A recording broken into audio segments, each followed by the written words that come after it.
Boa tarde, pessoal. Meu nome é Nelson da Cunha, eu trabalho aqui na Engenharia de Aplicação da Mid-Toil. É um grande prazer estar nesse momento junto com vocês para mais um webinar. A Mid-Toil tem feito uma série de eventos, né?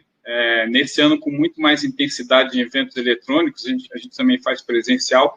Estamos aqui em nossas instalações em Suzano, no interior de São Paulo, para apresentar um tema bastante importante e pouco discutido na área de metrologia, que é o tema do retorno de investimento, né?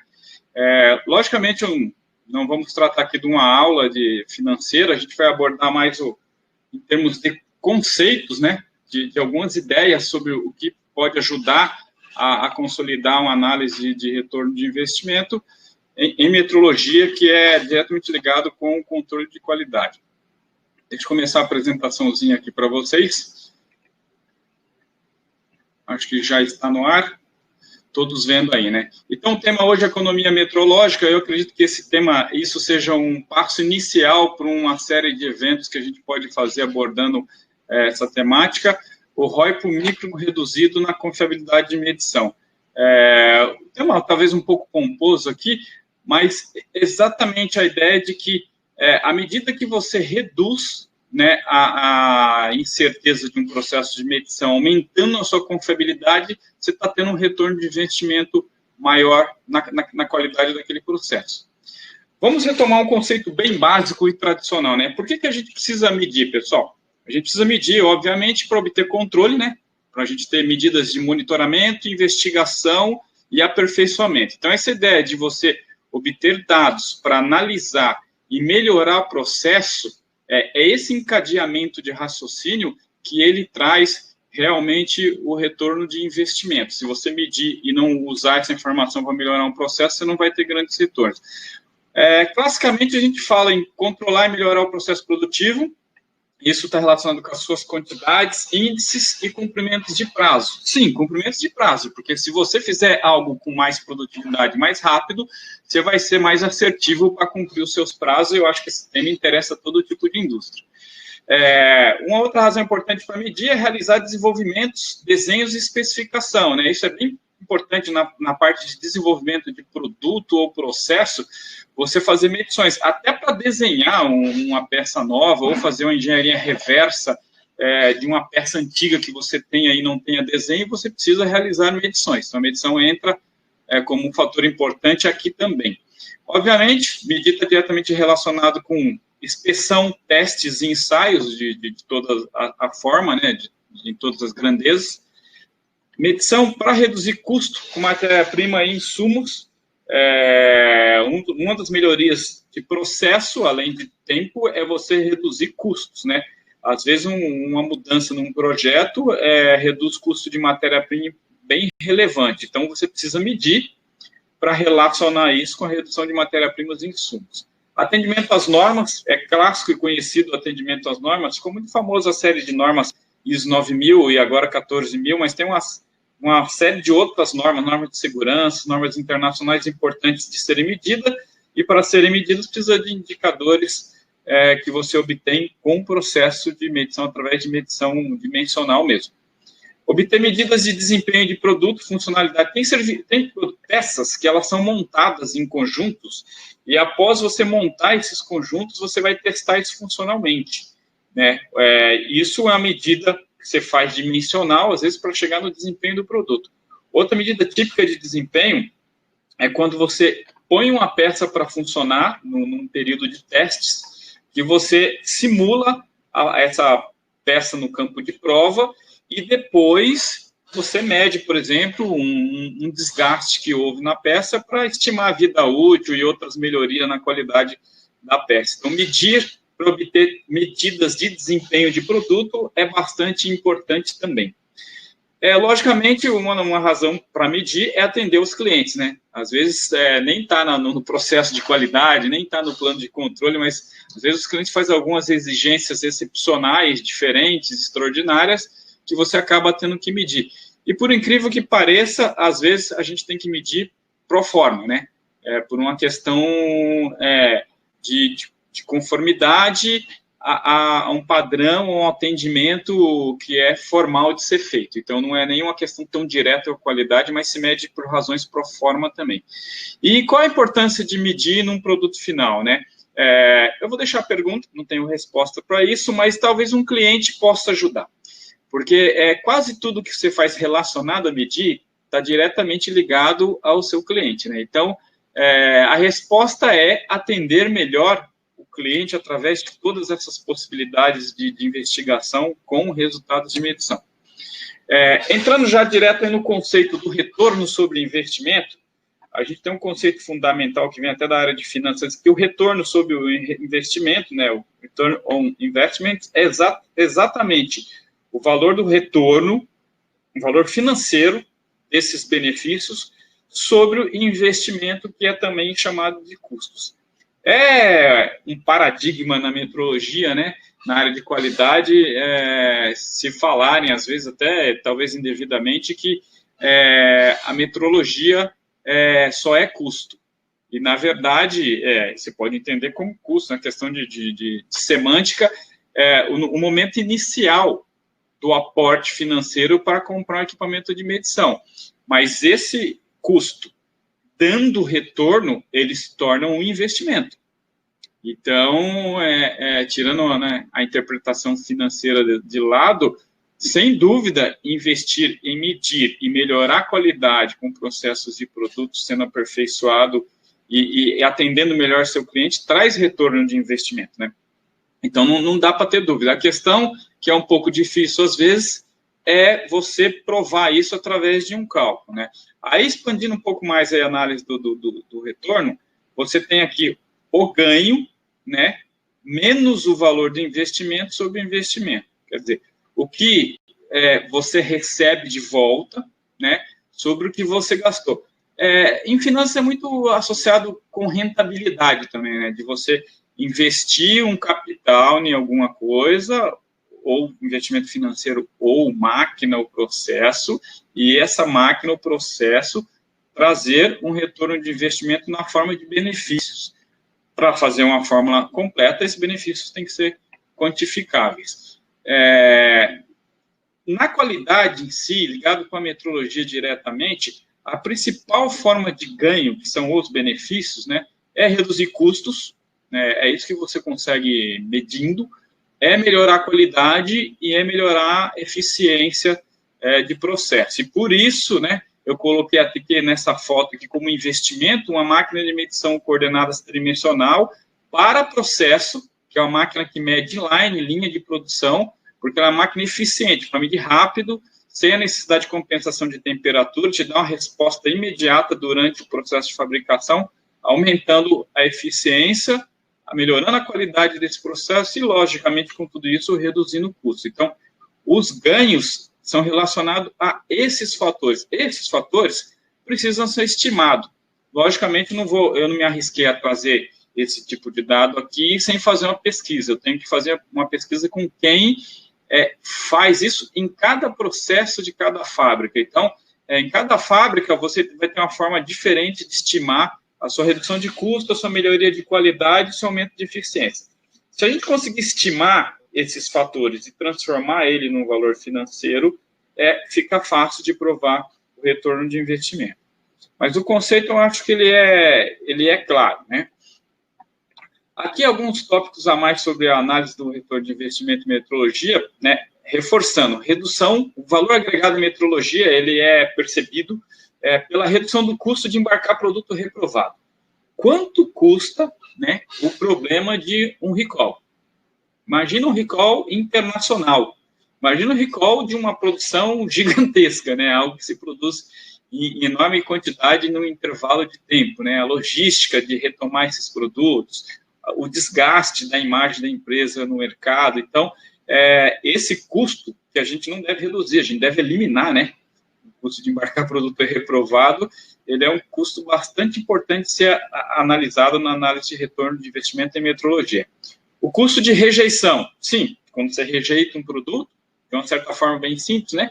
Você está jogando ele fora, é a tal da peça morta, né? Se você matou uma peça, você está jogando aquele material e todo o valor do processo adicionado ao longo da sua fabricação, né? Isso não importa em que fase do processo, em qualquer fase, isso vai dar um prejuízo. Quanto mais avançada for a fase, se for reprovado na inspeção final, vai ser um custo muito maior e muito mais crítico o assunto, né?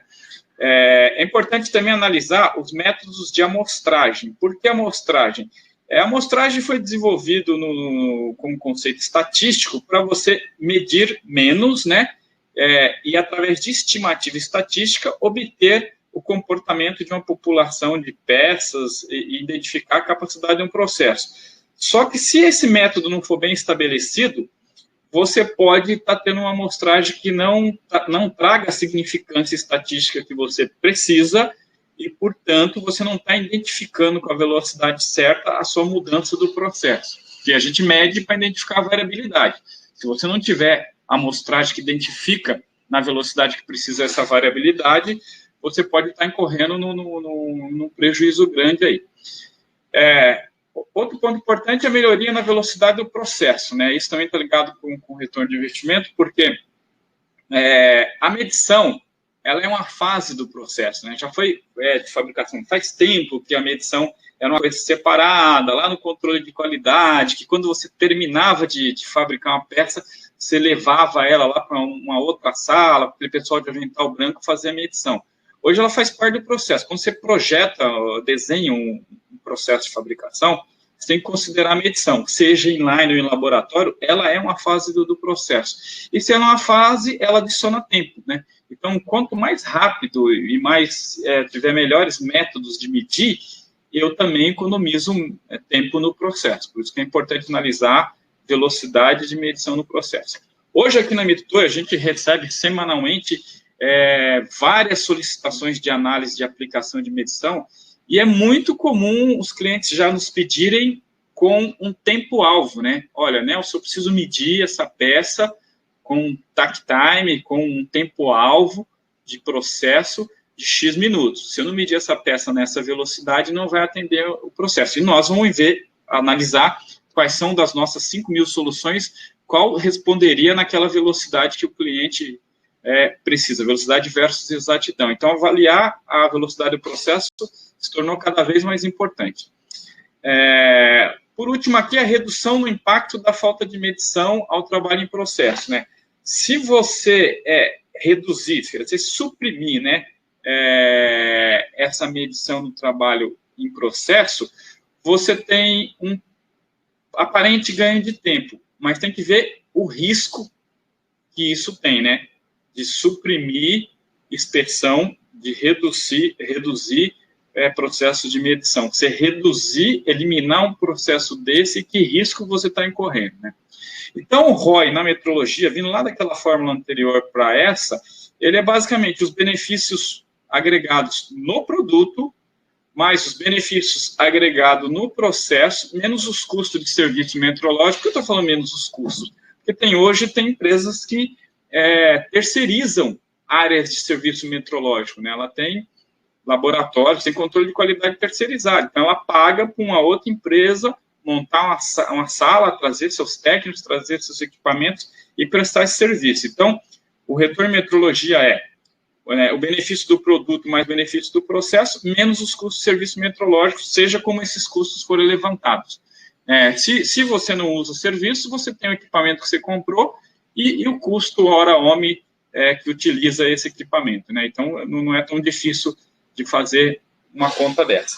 O benefício, né, esse benefício do produto, o Bzinho aqui, o benefício do processo, ele se traduz muito bem pelo conhecimento que você obtém ao usar esses resultados, né? Você transformou uma informação, que era um número, um desvio de tolerância, uma diferença da peça verdadeira para o nominal, que era a peça ideal. Você utiliza essa informação como um conhecimento para caracterizar melhor esse processo e o produto. Então, a importância de medir é pegar esse número, pegar esse resultado de medição e aperfeiçoar o seu conhecimento sobre o processo e sobre o produto. Se você medir por medir, você não está adicionando aquele valor agregado por todo o potencial que um resultado metrológico tem. Então, a metrologia agrega o valor quando promove essa melhoria e quando promove o aprendizado contínuo, né? Aquele conceito de melhoria contínua, ele parte de indicadores que são sempre medidos, né? Então, a partir da medição, você promove a melhoria contínua e aprendizado também contínuo. Tem um conceito clássico aí da formação. Se vocês estudarem formação em gestão de qualidade, fazer uma pós em qualidade, certamente vocês vão encontrar em alguma matéria de gestão de qualidade esse gráfico aqui, que ele dá uma visão do custo total da qualidade, né? Essa visão, ela é interessante, porque aqui nesse eixo, que seria o nosso Y aqui, o vertical, eu tenho os valores financeiros, reais, dólares, etc. Que é o custo por defeito produzido, né? Defeito é uma coisa que vai para o lixo, só que custa para produzir, né? Por sinal, custa a mesma coisa do que custa para produzir uma peça boa, né? Então, você pega uma peça ruim e joga fora pelo mesmo custo que você a produziu. Então, aqui você tem uma curva do custo, né, por defeito, e na horizontal, né, no que seria o nosso X aqui, você tem o valor ótimo da qualidade. Então, à medida que você, esse vermelhinho aqui, essa linha vermelha, à medida que você diminui, né, os custos em inspeção, por exemplo, houve uma mudança de gestão da empresa, tomou uma decisão estratégica que inspeção não é uma coisa tão importante assim, vamos reduzir esses custos. À medida que você diminui os custos de inspeção, né, ou para de investir em qualidade ou em inspeção, à medida que você diminui esses custos, até um ponto você consegue diminuir esses custos, e imediatamente depois de um ponto de equilíbrio, vai aumentando os custos das falhas, defeitos, prejuízos e desgastes com o cliente, né? Então, a gente tem que achar essa relação ótima, onde você equilibra, né, essa redução, é possível, essa redução de custos de inspeção com os custos de defeito. Isso é intuitivamente lógico, né? À medida que você para de inspecionar melhor ou de investir em qualidade, o seu produto vai piorar e o custo de defeito vai aparecer, que é o tal do custo da não qualidade, né? Que são vários custos, inclusive tangíveis e intangíveis, mas no final eu mostro um slidezinho que fala um pouco disso, dos tangíveis, dos não tangíveis. Então, é bem importante fazer esse estudo para investigar qual que é o mínimo que você pode ter de investimento que traga esse equilíbrio. Ninguém quer gastar dinheiro à toa, mas esse investimento tem que trazer equilíbrio entre os custos de inspeção, né, e os defeitos produzidos. Então, esse é um conceito bem importante de entender. Não tem números, não tem cálculo aqui, mas eu acho que todo mundo consegue entender até intuitivamente o conceito, né, que eu acho que é até mais importante.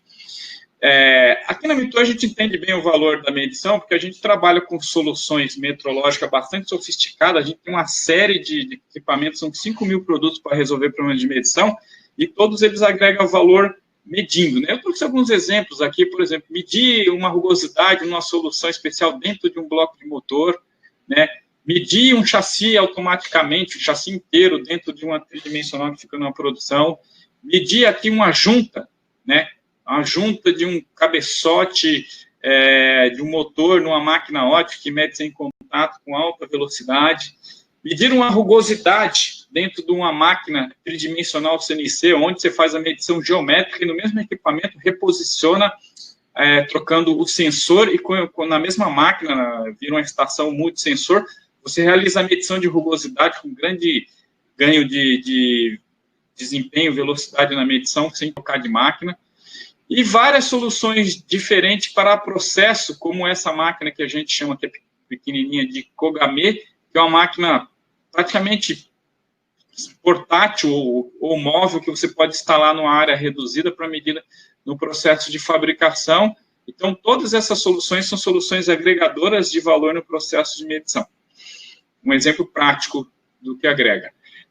Ligando com isso de agregar valor no processo de medição, ainda mais em tempos de indústria 4.0, gestão de dados, né? E isso está mais do que nunca em voga na metrologia e qualidade, entre o conceito estatístico, com o conceito de controle estatístico de processo em tempo real, né?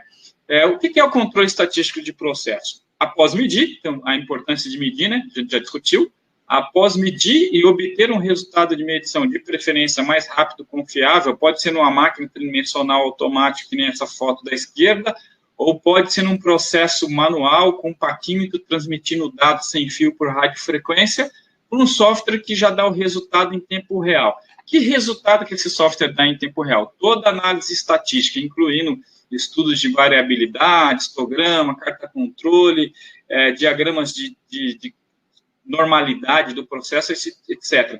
Aqui, nesse exemplo, a gente tem uma resposta de identificação de uma tendência. Tem uma medida, tem o seu campo de tolerância, ela está variando dentro desse campo de tolerância, o gráfico mostra uma faixa verde, você tem uma resposta visual disso. À medida que ela passa desse limite de alerta, ele entra numa zona amarela de alerta, né? Que justamente o amarelo é para chamar a atenção de quem está vendo, que entrou na zona de alerta, e no caso do vermelho, sairia da tolerância. Mas antes disso acontecer, você tem uma série de dados, um após o outro, em sequência, que vai caracterizando uma tendência. Essa tendência pode ser caracterizada a partir de 7 medidas, ou 10, ou 11, tem alguns critérios, tem tendência a oscilatória de 14 dados seguidos, que aí o software alerta automaticamente a caracterização da tendência como evento. Essa caracterização está avisando para você. Não temos dúvida que tem uma tendência estabelecida e que essa tendência continuando, o processo vai sair fora e isso vai virar prejuízo em dinheiro, custo de não qualidade, perda de retorno de investimento. Então, esse software, ele, a partir dos resultados de medição, traz essa resposta de maneira automática bem rápida. Inclusive, né, eu trouxe um outro gráfico aqui, também da teoria do controle de qualidade, é um gráfico clássico também do estudo de controle de gestão de qualidade, onde você mostra que, à esquerda, os custos da não qualidade, aqui ele chama de má qualidade, os custos da má qualidade em relação ao estudo estatístico. Então, você tem um processo onde está tendo uma variação, você está estudando isso, de repente tem um pico lá em cima, que a gente chama de um outlier, né, um dado extremo, um valor aleatório que apareceu no processo de medição, e depois volta com uma certa estabilização, aí você toma uma ação, né, uma ação corretiva, estuda esse processo, melhora esse processo, e você reduz aqui para baixo a sua variabilidade. Então, a palavra fácil é retorno de investimento em medição, está bem ligado com reduzir a variabilidade do processo. Se você reduzir a variabilidade do processo, você vai resolver boa parte dos seus problemas de rejeitos e boa parte dos seus prejuízos com custos de não qualidade. E aqui você estabiliza o processo. Lógico que isso tem indicadores, tem um indicador chamado limite de controle estatístico de processo, existe os indicadores que são o CP e o CPK, mas no CEP, esse gráfico fica assim, né? A carta controle é essa, eu já tinha explicado. Do lado esquerdo eu coloquei um histograma, que ele é um diagrama de normalidade. Ele estuda o tamanho da variação. Então, nessa faixa toda aqui, é quanto está variando. Então, à medida que isso varia mais, meu processo é pior, à medida que o meu processo é pior, meus custos de má qualidade está na cara que vão aparecer e vão aumentando. Então, todo esforço do controle estatístico é para estabilizar um processo, para você reduzir a variabilidade, ela ficar bem pequenininha, o histograma agora ficou bem curtinho aqui, a variabilidade fica bem pequena, a variabilidade estando pequena, é certeza que você está reduzindo os custos da não qualidade.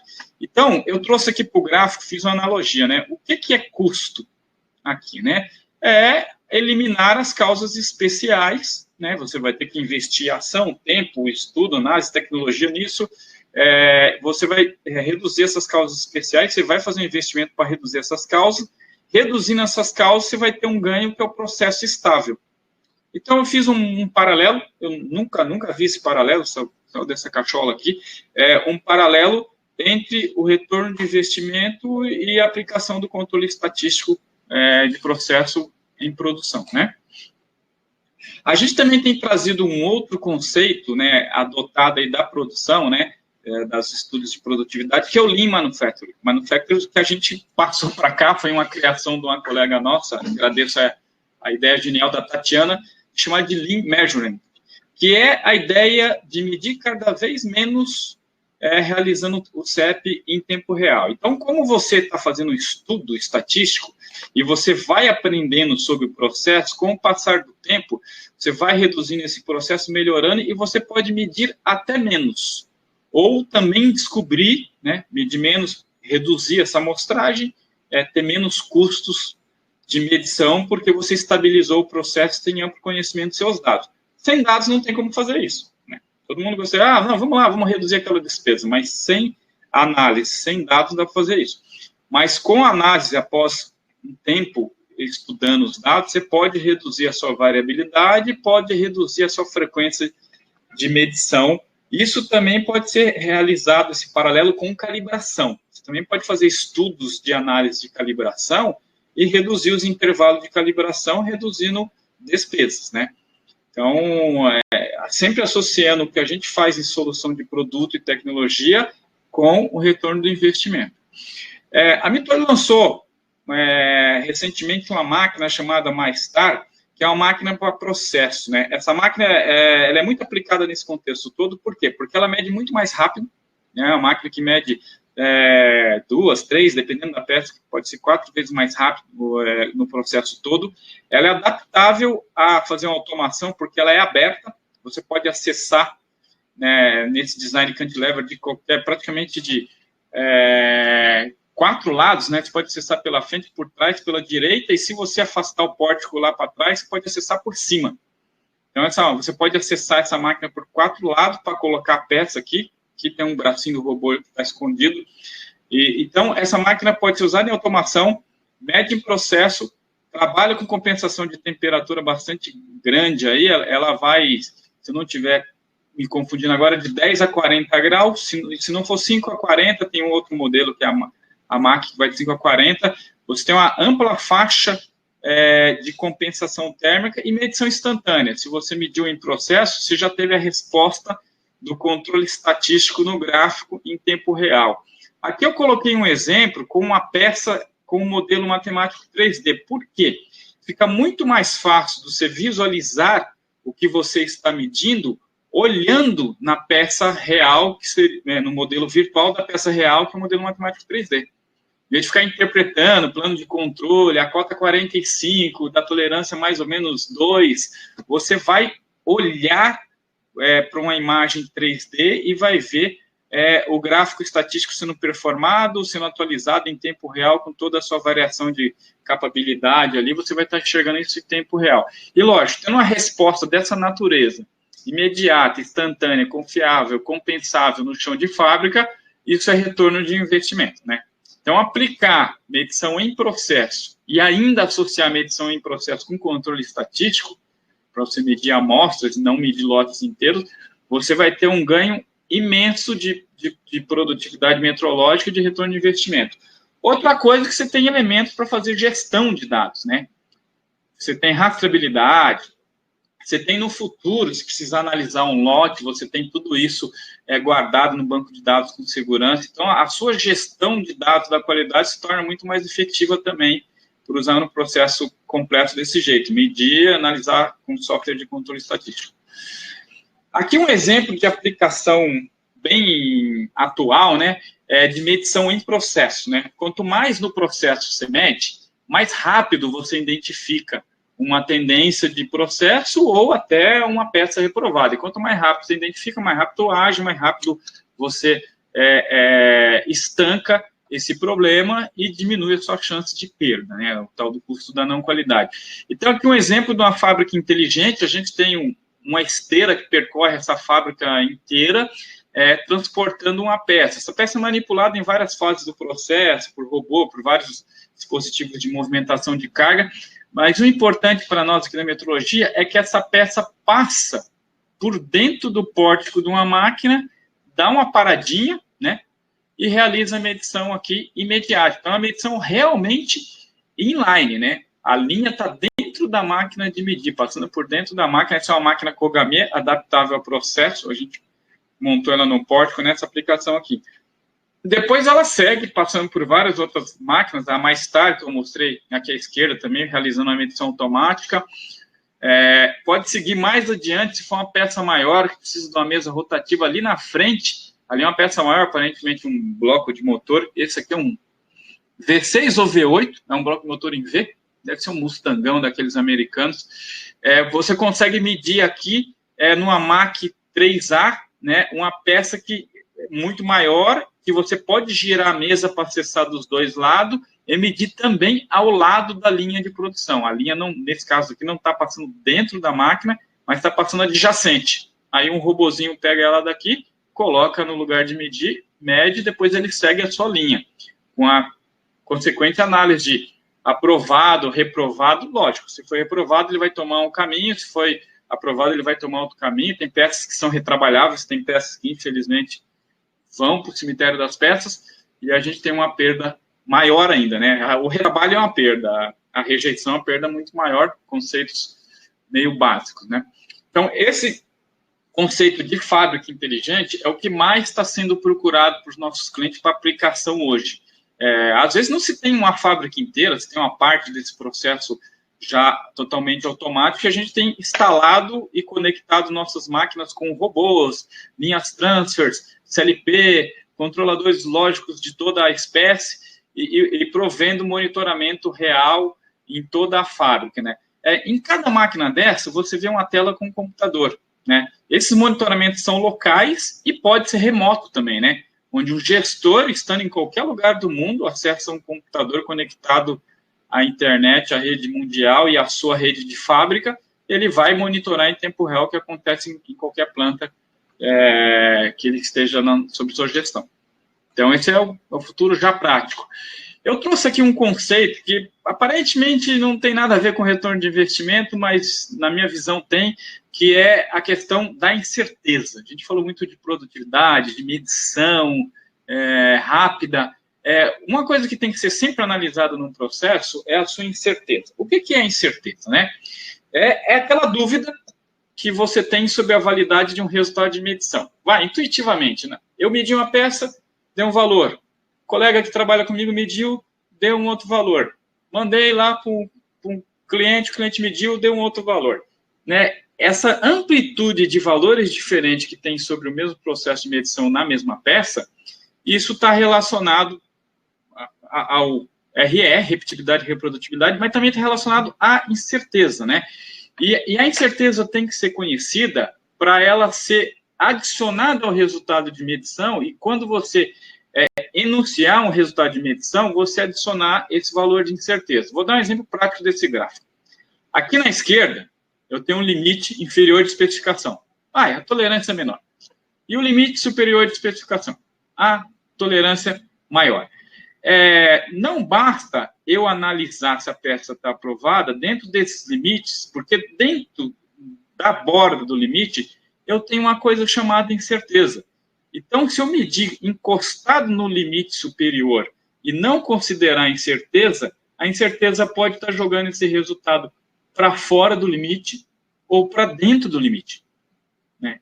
Então, eu tenho um campo incerto que eu tenho que passar a conhecer para eu adicionar ele, né, descontando e considerar a minha área de conformidade, essa área verde aqui, dentro da incerteza. Né?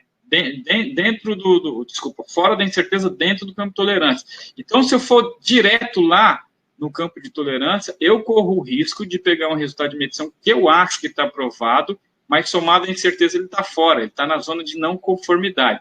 Isso acontece muito, né? Por várias razões, por instrumento descalibrado, por falta de técnica de uso de algum equipamento, e também por desconhecimento da incerteza, que a gente cai naquela história do critério de seleção, né? Que o meio de medição tem que ser 10 vezes mais exato do que vai medir. Se você não respeita essa regra, no limite da falta de tecnologia, até 5 vezes a gente aceita, se você não respeita essa regra, você pode estar usando o meio de medição inadequado para medir aquela característica, porque ele não tem a capacidade metrológica, tendo uma incerteza maior do que aquilo que precisa medir. Então, esse estudo do que é incerteza é bastante importante para entender isso. E aí, no plus, no máximo da questão técnica, como é que a gente expressa o resultado de medição? Essa é uma expressão de laboratório, né? Expressão do resultado de medição, que é a sua conformidade. Como é que você faz isso? Não basta dizer que uma peça tem um determinado valor, tipo, por exemplo, diâmetro 75 milímetros. Eu tenho que associar esse resultado de medição à sua incerteza e ao nível de confiança estatística. Então, a leitura aqui é, o diâmetro deu 75 milímetros, mais ou menos uma incerteza de 5 centésimos de milímetro, estimada a uma confiança estatística de 95% de confiabilidade. Compliquei a vida de vocês, né? Mas fica tranquilo, que isso é muito mais aplicado a estudos de laboratório e a critério de seleção de meios de medição. Quando você já selecionou o meio de medição corretamente e aplicou ele no dia a dia, você não vai precisar ficar reportando o resultado associando a incerteza e nível de confiança estatística. Mas no nível de laboratório, no nível de isso é obrigatório, né? Isso é obrigatório no nível de laboratório. Toda empresa que tem um sistema de gestão de qualidade acaba tendo um laboratório metrológico. Então, isso é bem importante de ser considerado a expressão do resultado de medição. Essa expressão, ela é notada num documento que a gente entrega em nossos serviços laboratoriais. Quando a gente faz um certificado de calibração, a gente emite um documento, né, acreditado ao Inmetro, aqui tem um selinho do Inmetro, tem o número da nossa acreditação, e nesse documento, ele para ter validade, atentem, pessoal, seus fornecedores de serviços metrológicos estão cumprindo isso. Nesse documento tem que estar descrito ali a incerteza, que eu acabei de explicar agora, né, que foi calculada pelo nosso laboratório ao calibrar esse ente aqui, e a sua rastreabilidade. O que é a rastreabilidade? É a hereditariedade daquele processo, da onde veio aquele resultado de medição que foi calibrado por um padrão mais exato, que foi rastreado a um outro mais exato, até chegar num padrão master, que deve estar no instituto de referência lá na Europa. Então, o documento, para se chamar de documento, ele tem que ter essas expressões de incerteza, a declaração da rastreabilidade e os erros, né? Um certificado que diz aprovado não vale nada. O que vale é a descrição dos erros quantificáveis, né? Aqui, a conclusão é até menos importante do que o valor. O importante é o valor descrito no certificado, né? Então, isso também é uma coisa bem importante se considerar na análise de retorno de investimento. A rastreabilidade é uma cadeia contínua de comparações, né, onde compara um padrão primário com um padrão superior. O próximo slide acho que explica melhor. Isso, esse slide explica muito melhor. Aqui a gente pode ver à esquerda uma rastreabilidade mundial, que é o nosso caso, né, nós somos uma empresa global, temos uma rastreabilidade mundial, onde você sobe aqui à medida que você diminui a incerteza, né? À medida que você diminui a incerteza, você está tendo um nível de rastreabilidade maior. É como eu estivesse caminhando para o meu ancestral, de onde eu vim, né? Eu sou filho do meu pai, que é filho do meu avô. Vou chegar em alguém importante lá de Portugal. Eu não tenho importância nenhuma, mas caminhando nessa importância de rastreabilidade, a gente vai chegar num padrão cada vez mais importante. Por que ele é mais importante, esse padrão? Porque ele tem uma incerteza menor. E, logicamente, à medida que você tem uma incerteza menor, mais confiabilidade, você está falando de um valor agregado numa máquina mais sofisticada, num padrão mais caro. Aí, na prática, né, eu tenho uma peça que eu preciso medir, é o meu mensurando, na categoria de 1 centésimo, na classe de 1 centésimo. Aqui interfere o ambiente, o operador, o método, o meio de medição, que é o instrumento. Obviamente, o instrumento que vai medir essa peça, se ela é de centésimo, o instrumento está numa classe superior. É um instrumento milesimal, um micrômetro aí de 1 milésimo. Um quanto mais que dá medidor de alta velocidade. Acima disso, você tem um bloco padrão de 2 milésimos, 2 décimos de milésimo. Depois você tem uma máquina de calibrar bloco padrão de 40 nano. Depois você tem uma outra caixa de referência de bloco padrão de uma classe superior de 35 nano. Depois você sobe para o GBI, que é uma máquina de calibrar bloco padrão interferométrica, que consegue calibrar com uma exatidão muito menor, de 20 nano, e depois você vai para o laser, que está lá no Instituto de Referência, na nossa cadeia, temos no Japão, temos nos Estados Unidos, temos na Europa, em vários, aqui no Brasil, rastreado ao metro, nós vamos ter um laser com a menor incerteza de todas no nível de aplicação industrial. Talvez existem incertezas menores, mas aí são laboratórios de cálculo científico, considera a velocidade da luz, outros estudos muito mais avançados. Mas aqui eu chego a ter 42 milésimo de nanômetro, né? Então, o nano é a milésima parte do micron, aqui eu estou com a resolução da milésima parte do nano, que é a milésima parte do micron, que é a milésima parte do milímetro. Já deu um nó na cabeça de vocês, né? Mas o interessante aqui, o que está óbvio aqui, que à medida que você aumenta na faixa de rastreabilidade, você precisa de mais tecnologia. E nós, da Mitoio, provemos um serviço e um produto que garante toda essa rede de rastreabilidade e confiabilidade para você ter retorno no seu investimento de medição.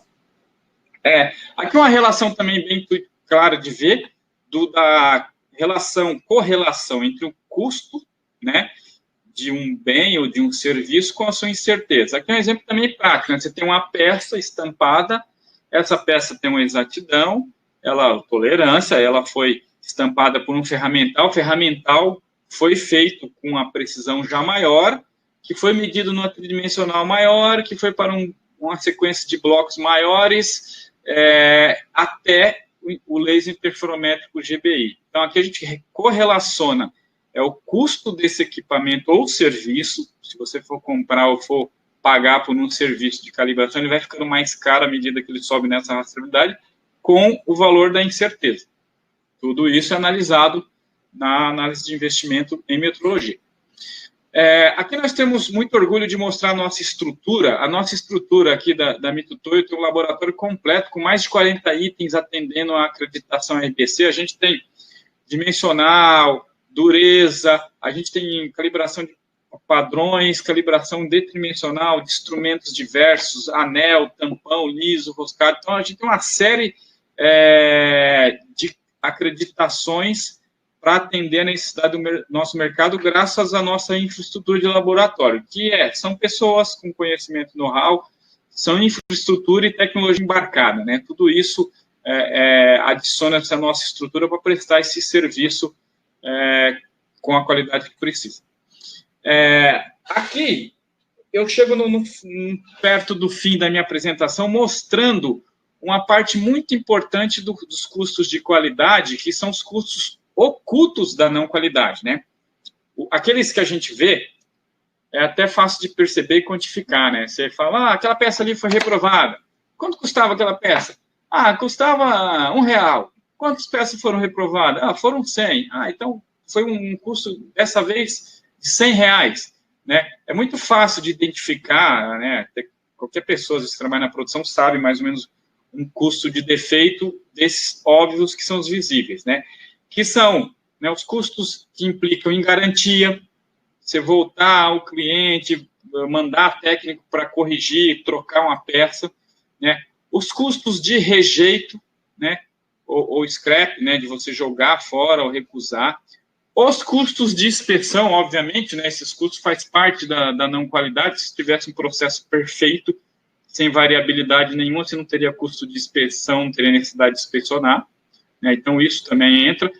Os serviços de campo, né? Isso afeta o ritmo do processo e faz uma erosão na margem bruta da empresa, né? A empresa tem um indicador de rentabilidade, que é o gross margin, que é a margem bruta. Se você aumenta esses custos, você vai erudindo essa margem bruta, e é coisa que gestor, diretor, presidente nenhum de empresa vai gostar de ouvir, né? Que você está tendo erosão da margem bruta da empresa. E retrabalhos, logicamente, né? Então, esses custos visíveis, que são um pouco óbvios, eles, por incrível que pareça, representam apenas 15% dos custos da não qualidade, né? Esse gráfico aqui eu peguei da consultoria em qualidade chamada ETQ, que ela fornece uns softwares de gestão de qualidade. Está aqui o link, tá? para dar crédito ao... Deixa eu apagar minha câmera aqui. Está aqui o link para dar crédito ao dono da propriedade desse gráfico, que tem o direito disso, né? E quem quiser acessar para conhecer também o serviço dele está lá. E aqui eu tenho os custos invisíveis. Os custos invisíveis é que nem um iceberg, né? Você vê aquela pontinha aqui dos visíveis e a maior parte dele está submersa aqui nos custos invisíveis. Por exemplo, os custos de mudanças de pedidos e lotes que foram produzidos que você tem que modificar por problema de qualidade. Custos de engenharia, muitas vezes um processo ou projeto tem que voltar, vou usar a expressão vintage, tá? Uma expressão antiquada, tem que voltar lá para a prancheta, ou para o CAD, tem que voltar lá para o projeto, né, para você conseguir corrigir aquele problema, tem que voltar para a engenharia e estudar de novo. O tempo, o valor do tempo perdido com custos de qualidade, que não está nessa parte tão óbvia, né? A necessidade de mais setups, né? Talvez você tenha que fazer muito mais setup num processo para corrigir esses problemas de qualidade. Alocação de capital, né? O trabalho de estar alocando capital, tudo isso, aí toda empresa tem gestão, a gestão está sempre se preocupando com a alocação de capital, e isso está ligado com esses custos invisíveis. Um dos que eu considero talvez o pior de todos, a perda do cliente, né? Um cliente bravo é uma coisa, um cliente perdido pode ser que seja para sempre, é muito, muito mais grave. Existem responsabilidades legais, né? Todo mundo já viu as notícias de recall, onde há responsabilidades legais. Infelizmente, a gente já teve casos até no Brasil de empresas, infelizmente, do ramo automotivo, né? Ter tido problema seríssimo com problemas legais de não qualidade, né? Implicações muito sérias sobre a empresa. Perda de vendas e novas oportunidades, atraso de entrega, custos de expedição, que você tem que expedir novamente se você tiver que trocar e fazer isso, excessos de inventário, que é aquela história antiga, né, que o cara já sabia, olha, eu para produzir uma boa, eu tenho que produzir 3 ruins, então eu faço uma produção bem maior e seleciono depois para ver o que serve e o que não serve. Então, esse excesso de inventário, que é bem condenado nas técnicas de Lean, de Kanban, esse excesso de inventário é um custo imenso, entendeu? Os longos ciclos de tempo para fazer esses processos que precisam ser corrigidos, excessos de ordem de material e planejamento e o desgaste da imagem, né, da empresa, né? Uma empresa que incorre nisso constantemente é uma pecinha fora da tolerância, é uma reclamação do cliente, é uma reclamação maior, é um aviso de não conformidade, é uma perda de cliente, vai desgastando a imagem de uma empresa e, obviamente, isso é péssimo, né? Ninguém passa por isso porque quer, mas é uma situação que tem que ser corrigida o mais rápido possível, identificando o mais rápido possível, investindo em qualidade, isso está diretamente ligado com investindo em metrologia para obter um retorno desse investimento na forma de aperfeiçoamento da qualidade. Então, pessoal, o que eu queria explicar, tudo conceitualmente, não trouxe nenhum cálculo dessa vez, mas minha ambição ainda é trazer um cálculo numa outra para vocês. Era essa temática. Eu acabei não falando, mas nós temos o nosso chat aí, onde vocês podem mandar mensagens. Nós temos a nossa equipe, temos o suporte do Marcelo Souza, da Engenharia de Aplicação, que está respondendo a esse chat. Depois do final do evento, eu sempre fico por aqui respondendo alguma coisa também, alguma dúvida, uma inquietação, alguma reclamação de mim, né? Então, também pode reclamar, mas de mim pode reclamar à vontade, quiser reclamar, tá com um tomate virtual em mim, eu continuo por aqui e à disposição sempre de vocês. Eu queria deixar os meus agradecimentos, né? Alguns acessos que a gente tem em rede social, YouTube, Facebook, Instagram, o meu e-mail e o meu telefone. Eu vou avançar um slide, depois eu volto para deixar o agradecimento aqui na tela, porque eu preciso agradecer uma pessoa, né, gostaria muito que ela estivesse assistindo, mas eu sei que ela não pôde assistir, que é o senhor Raul Vu, né? Deixo aqui a minha mais profunda gratidão ao senhor Raul Vu.